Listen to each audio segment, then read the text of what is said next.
Chapter 27, The Law Given to Israel. This chapter is based on Exodus 19 to 24. Soon after the encampment at Sinai, Moses was called up into the mountain to meet with God. Alone he climbed the steep and rugged path and drew near to the cloud that marked the place of Jehovah's presence. Israel was now to be taken into a close and peculiar relation to the Most High, to be incorporated as a church and a nation under the government of God. The message to Moses for the people was, "Ye have seen what I did unto the Egyptians, and how I bare you on eagle's wings, and brought you unto myself. Now therefore, if ye will obey my voice indeed, and keep my covenant, then ye shall be a peculiar treasure unto me above all people. For all the earth is mine, and ye shall be unto me a kingdom of priests and an holy nation." Moses returned to the camp, and having summoned the elders of Israel, he repeated to them the divine message. Their answer was, "All that the Lord has spoken we will do." Thus they entered into a solemn covenant with God, pledging themselves to accept him as their ruler, by which they became, in a special sense, the subjects of his authority. Again their leader ascended the mountain, and the Lord said unto him, "Lo, I come unto thee in a thick cloud, that the people may hear when I speak with thee, and believe thee forever." When they met with difficulties in the way, they were disposed to murmur against Moses and Aaron, and accuse them of leading the hosts of Israel from Egypt to destroy them. The Lord would honor Moses before them, that they might be led to confide in his instructions. God purposed to make the occasion of speaking his law a scene of awful grandeur, in keeping with its exalted character. The people were to be impressed that everything connected with the service of God must be regarded with greatest reverence. The Lord said to Moses, "Go unto the people, and sanctify them today and tomorrow, and let them wash their clothes and be ready against the third day. For the third day the Lord will come down in the sight of all the people upon Mount Sinai." During these intervening days, all were to occupy the time in some preparation to appear before God. Their person and their clothing must be freed from impurity, and as Moses should point out their sins, they were to devote themselves to humiliation, fasting, and prayer, that their hearts might be cleansed from iniquity. The preparations were made according to the command, and in obedience to a further injunction, Moses directed that a barrier be placed about the mount, that neither man nor beast might intrude upon the sacred precinct. If any ventured so much as to touch it, the penalty was instant death. On the morning of the third day, as the eyes of all the people were turned toward the mount, its summit was covered with a thick cloud, which grew more black and dense, sweeping downward until the entire mountain was wrapped in darkness and awful mystery. Then a sound as of a trumpet was heard, summoning the people to meet with God, and Moses led them forth to the base of the mountain. From the thick darkness flashed vivid lightnings, while peals of thunder echoed and re-echoed among the surrounding heights. And Mount Sinai was altogether on a smoke, because the Lord descended upon it in fire, and the smoke thereof ascended as the smoke of a furnace, and the whole mount quaked greatly. The glory of the Lord was like devouring fire on the top of the mount, in the sight of the assembled multitude. And the voice of the trumpet sounded long, and waxed louder and louder. So terrible were the tokens of Jehovah's presence, that the hosts of Israel shook with fear, and fell upon their faces before the Lord. Even Moses exclaimed, "I exceedingly fear and quake." Hebrews chapter 12, verse 21. And now the thunders ceased. The trumpet was no longer heard. The earth was still. There was a period of solemn silence, and then the voice of God was heard. Speaking out of the thick darkness that enshrouded him, as he stood upon the mount, surrounded by a retinue of angels, the Lord made known his law. Moses, describing the scene, says, "The Lord came from Sinai, and rose up from Seir unto them. He shined forth from Mount Paran, and he came with 10,000s of saints. From his right hand went a fiery law for them. Yea, he loved the people. All his saints are in thy hand, and they sat down at thy feet. Every one shall receive of thy words." Deuteronomy chapter 33, verses 2 and 3. Jehovah revealed himself not alone in the awful majesty of the judge and lawgiver, but as the compassionate guardian of his people. I am the Lord thy God, which have brought thee out of the land of Egypt, out of the house of bondage. He whom they had already known as their guide and deliverer, who had brought them forth from Egypt, making a way for them through the sea, and overthrowing Pharaoh and his hosts, who had thus shown himself to be above all the gods of Egypt, he it was who now spoke his law. The law was not spoken at this time exclusively for the benefit of the Hebrews. God honored them by making them the guardians and keepers of his law, but it was to be held as a sacred trust for the whole world. The precepts of the Decalogue are adapted to all mankind, and they were given for the instruction and government of all. 10 precepts, brief, comprehensive, and authoritative, cover the duty of man to God and to his fellow man, and all based upon the great fundamental principle of love. Thou shalt love the Lord thy God with all thy heart, and with all thy soul, and with all thy strength, and with all thy mind, and thy neighbor as thyself. Luke chapter 10, verse 27. See also Deuteronomy chapter 6, verses 4 and 5, and Leviticus chapter 19, verse 18. In the 10 Commandments, these principles are carried out in detail, and made applicable to the condition and circumstances of man. Thou shalt have no other gods before me. Jehovah, the eternal, self-existent, uncreated one, himself the source and sustainer of all, is alone entitled to supreme reverence and worship. Man is forbidden to give to any other object the first place in his affections or his service. Whatever we cherish that tends to lessen our love for God, or to interfere with the service due him, of that do we make a god. Thou shalt not make unto thee any graven image, or any likeness of anything that is in heaven above, or that is in the earth beneath, or that is in the water under the earth. Thou shalt not bow down thyself to them, nor serve them.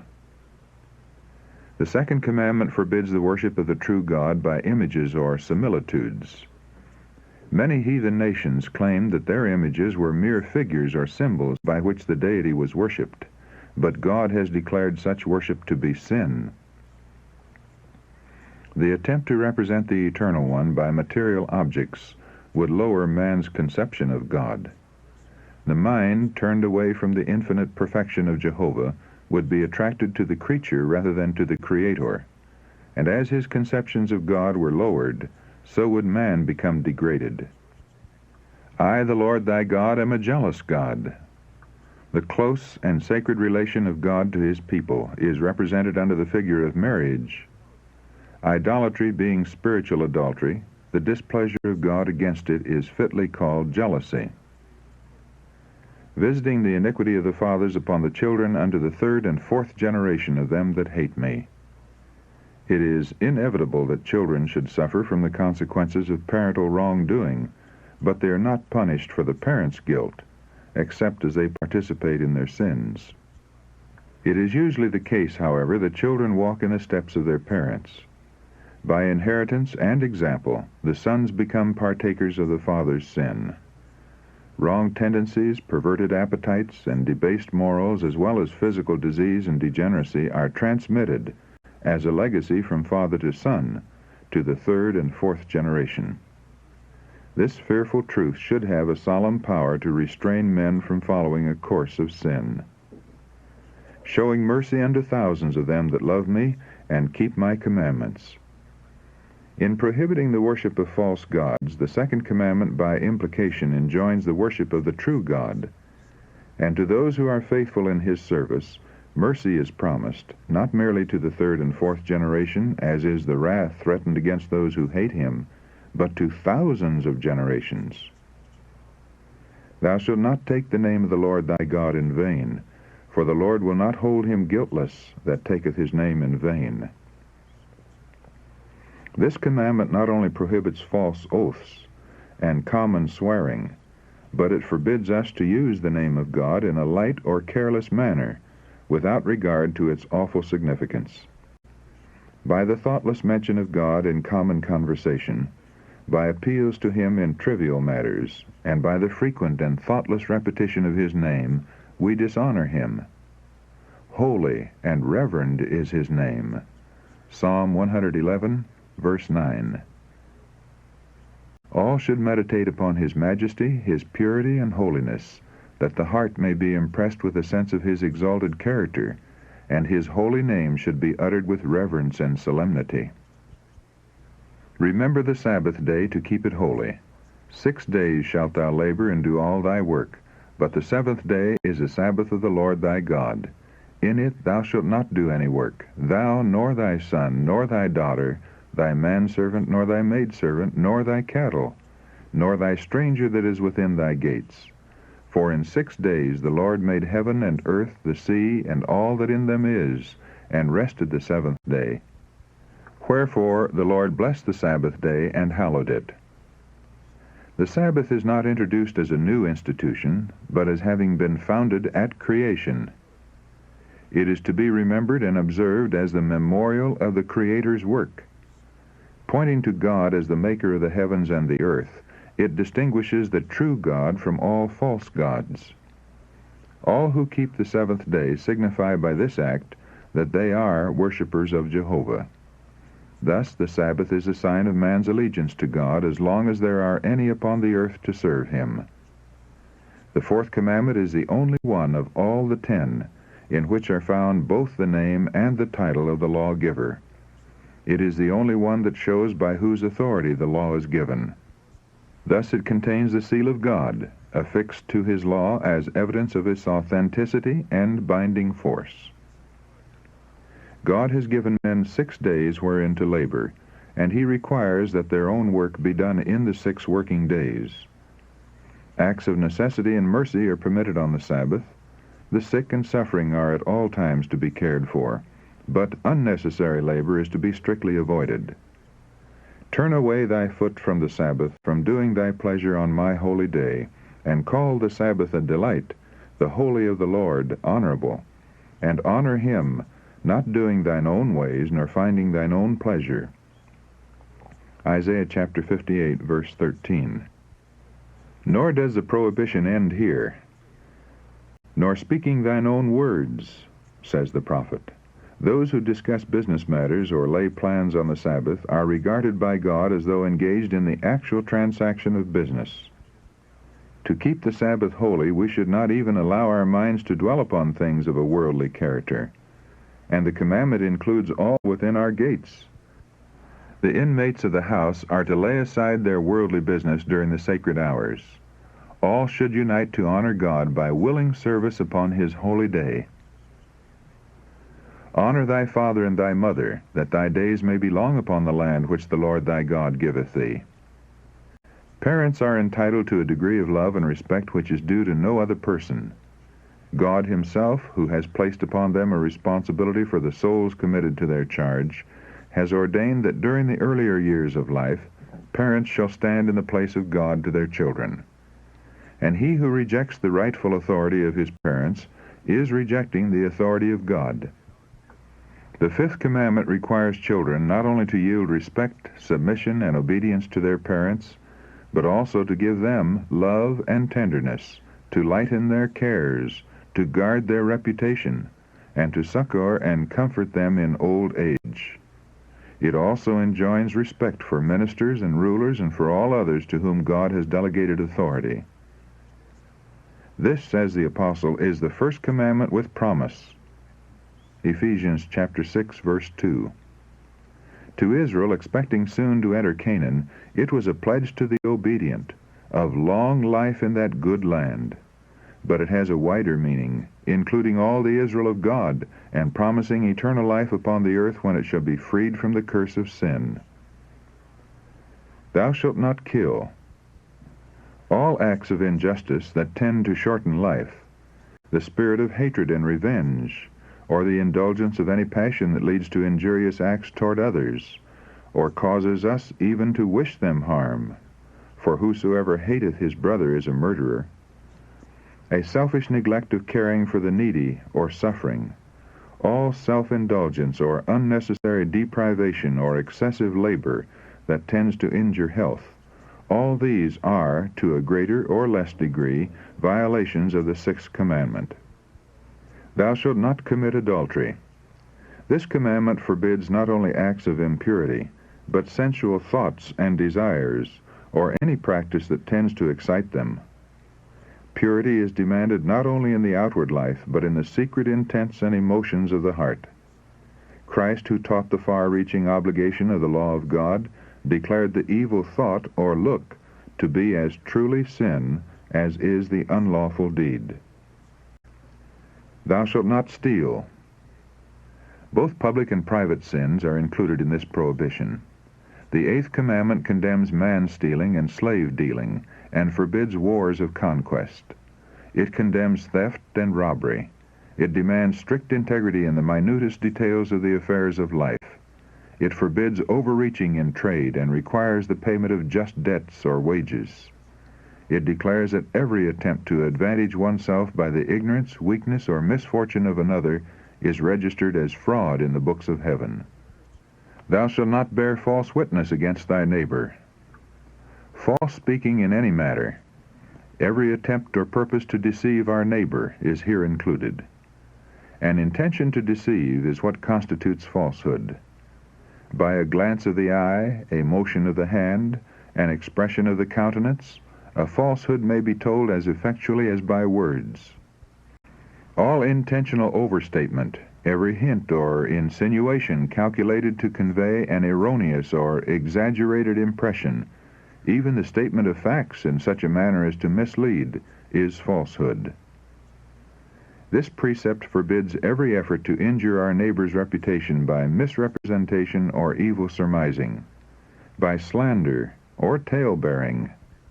Even the intentional suppression of truth, by which injury may result to others, is a violation of the ninth commandment. Thou shalt not covet thy neighbor's house. Thou shalt not covet thy neighbor's wife, nor his manservant, nor his maidservant, nor his ox, nor his ass, nor anything that is thy neighbor's. The 10th commandment strikes at the very root of all sins, prohibiting the selfish desire from which springs the sinful act. He who, in obedience to God's law, refrains from indulging even a sinful desire for that which belongs to another, will not be guilty of an act of wrong toward his fellow creatures. Such were the sacred precepts of the Decalogue, spoken amid thunder and flame, and with a wonderful display of the power and majesty of the great lawgiver. God accompanied the proclamation of his law with exhibitions of his power and glory, that his people might never forget the scene, and that they might be impressed with profound veneration for the author of the law, the Creator of heaven and earth. He would also show to all men the sacredness, the importance, and the permanence of his law.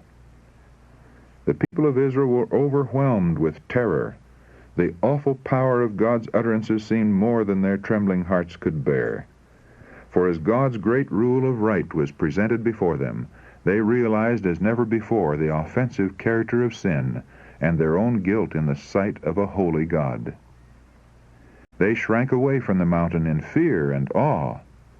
The multitude cried out to Moses, "Speak thou with us, and we will hear, but let not God speak with us, lest we die." The leader answered, "Fear not, for God is come to prove you, and that his fear may be before your faces, that ye sin not." The people, however, remained at a distance, gazing in terror upon the scene, while Moses drew near unto the thick darkness where God was. The minds of the people, blinded and debased by slavery and heathenism, were not prepared to appreciate fully the far-reaching principles of God's 10 precepts. That the obligations of the Decalogue might be more fully understood and enforced, additional precepts were given, illustrating and applying the principles of the 10 Commandments. These laws were called judgments, both because they were framed in infinite wisdom and equity, and because the magistrates were to give judgment according to them. Unlike the 10 Commandments, they were delivered privately to Moses, who was to communicate them to the people.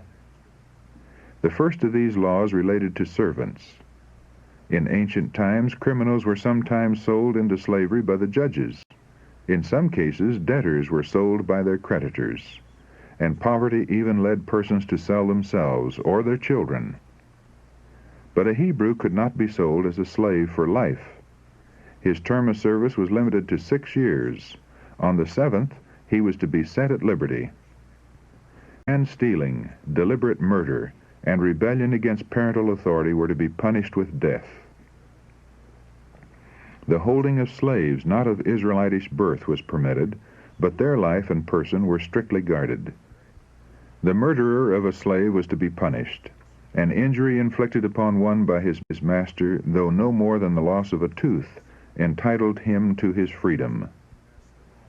The Israelites had lately been servants themselves, and now that they were to have servants under them, they were to beware of indulging the spirit of cruelty and exaction from which they had suffered under their Egyptian taskmasters. The memory of their own bitter servitude should enable them to put themselves in the servant's place, leading them to be kind and compassionate, to deal with others as they would wish to be dealt with. The rights of widows and orphans were especially guarded, and a tender regard for their helpless condition was enjoined. If thou afflict them in any wise, the Lord declared, and they cry at all unto me, I will surely hear their cry, and my wrath shall wax hot, and I will kill you with the sword, and your wives shall be widows, and your children fatherless. Aliens who united themselves with Israel were to be protected from wrong or oppression. Thou shalt not oppress a stranger, for ye know the heart of a stranger, seeing ye were strangers in the land of Egypt. The taking of usury from the poor was forbidden. A poor man's raiment or blanket taken as a pledge must be restored to him at nightfall. He who was guilty of theft was required to restore double.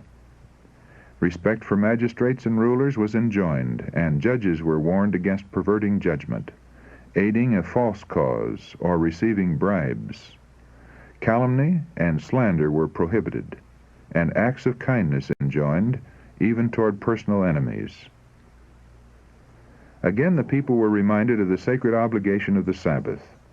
Yearly feasts were appointed, at which all the men of the nation were to assemble before the Lord, bringing to him their offerings of gratitude and the first fruits of his bounties. The object of all these regulations was stated. They proceeded from no exercise of mere arbitrary sovereignty. All were given for the good of Israel. The Lord said, Ye shall be holy men unto me, worthy to be acknowledged by a holy God. These laws were to be recorded by Moses and carefully treasured as the foundation of the national law, and with the 10 precepts which they were given to illustrate the condition of the fulfillment of God's promises to Israel. The message was now given them from Jehovah, Behold, I send an angel before thee, to keep thee in the way, and to bring thee into the place which I have prepared. Beware of him, and obey his voice. Provoke him not, for he will not pardon your transgressions, for my name is in him. But if thou shalt indeed obey his voice, and do all that I speak, then I will be an enemy unto thine enemies, and an adversary unto thine adversaries. During all the wanderings of Israel, Christ in the pillar of cloud and of fire was their leader. While there were types pointing to a Savior to come, there was also a present Savior, who gave commands to Moses for the people, and who was set forth before them as the only channel of blessing. Upon descending from the mountain, Moses came and told the people all the words of the Lord, and all the judgments.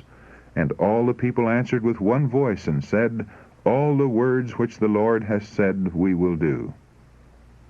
This pledge, together with the words of the Lord which it bound them to obey, was written by Moses in a book.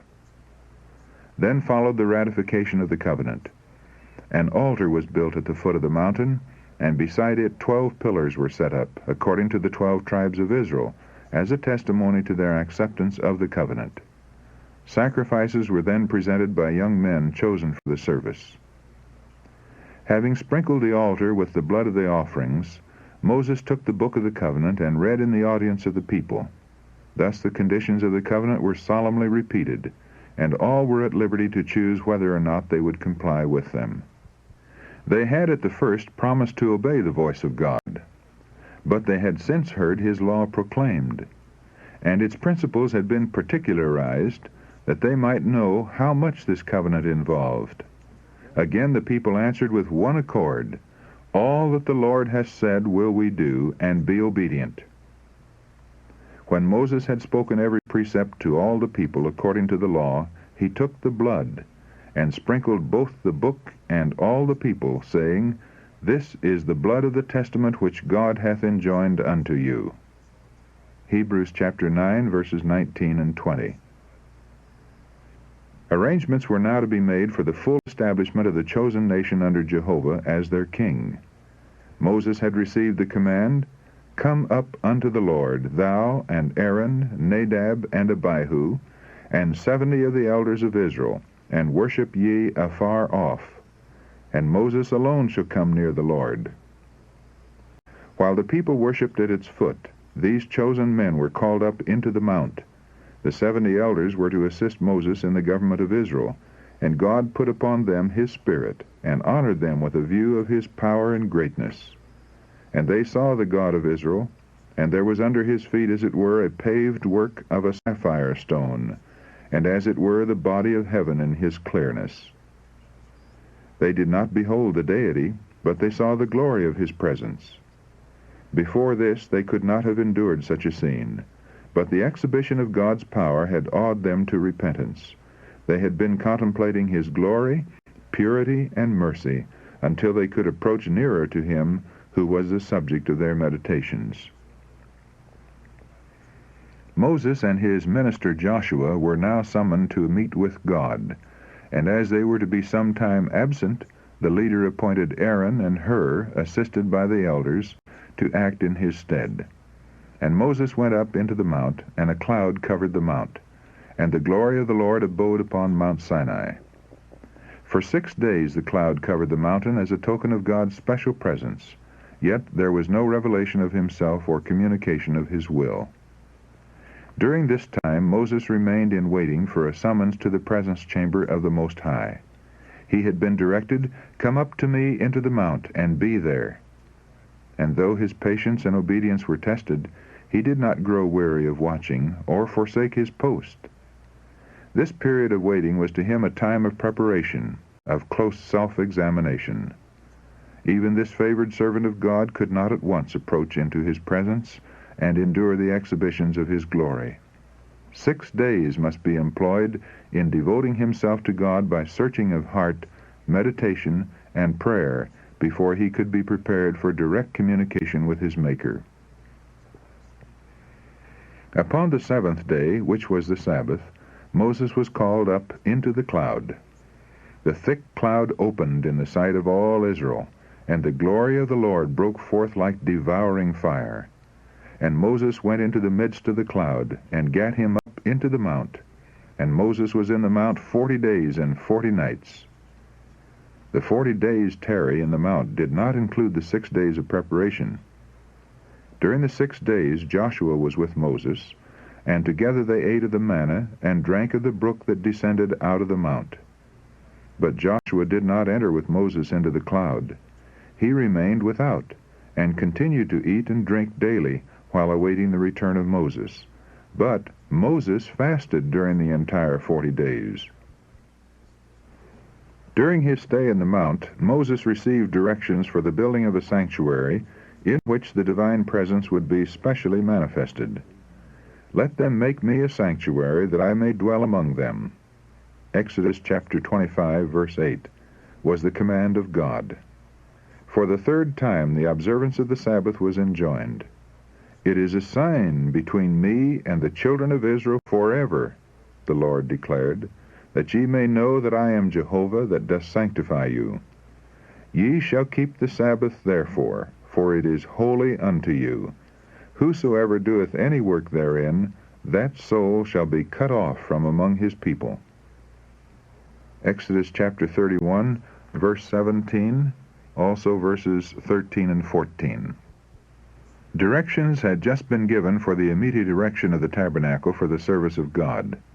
And now the people might conclude, because the object had in view was the glory of God, and also because of their great need of a place of worship, that they would be justified in working at the building upon the Sabbath. To guard them from this error, the warning was given. Even the sacredness and urgency of that special work for God must not lead them to infringe upon His holy rest day. Henceforth the people were to be honored with the abiding presence of their King. I will dwell among the children of Israel, and will be their God, and the tabernacle shall be sanctified by my glory. Exodus chapter 29, verses 45 and 43, was the assurance given to Moses. As the symbol of God's authority and the embodiment of His will, there was delivered to Moses a copy of the Decalogue engraved by the finger of God Himself upon 2 tables of stone. Deuteronomy chapter 9, verse 10, and Exodus chapter 32, verses 15 and 16, to be sacredly enshrined in the sanctuary, which, when made, was to be the visible center of the nation's worship. From a race of slaves, the Israelites had been exalted above all peoples to be the peculiar treasure of the King of Kings. God had separated them from the world, that He might commit to them a sacred trust. He had made them the depositaries of His law, and He purposed, through them, to preserve among men the knowledge of Himself. Thus the light of heaven was to shine out to a world enshrouded in darkness, and a voice was to be heard appealing to all peoples to turn from their idolatry to serve the living God.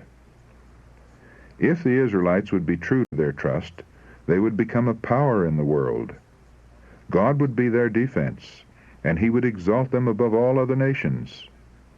His light and truth would be revealed through them, and they would stand forth under His wise and holy rule as an example of the superiority of His worship over every form of idolatry.